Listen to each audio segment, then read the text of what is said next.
Hello, আজকে করব কাঠের সিংহাসনের ওপরে আলপনা। জানি আমার এই কাঁচা হাতে খুব একটা ভালো আলপনা হয় না, তবে যদি প্র্যাকটিস না করি তাহলে ইমপ্রুভ হবে কি করে।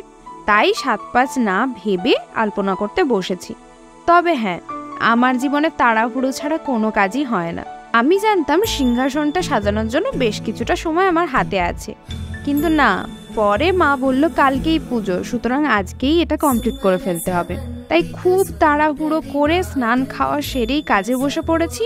ভিডিও শেষে লক্ষ্মী নারায়ণকে সিংহাসনে বসিয়ে একটা ছবিও অ্যাটাচ করে দিয়েছি। জানি ফুল দিয়ে সাজালে আরো একটু ভালো হতো, কিন্তু সুযোগ ছিল না। তোমরা কিন্তু কমেন্টে অবশ্যই জানাবে সিংহাসনটা আমি সুন্দর করে সাজাতে পেরেছি কিনা। চলো আজকের মতো টাটা। जय जय हे मधुसूदन कामिनी।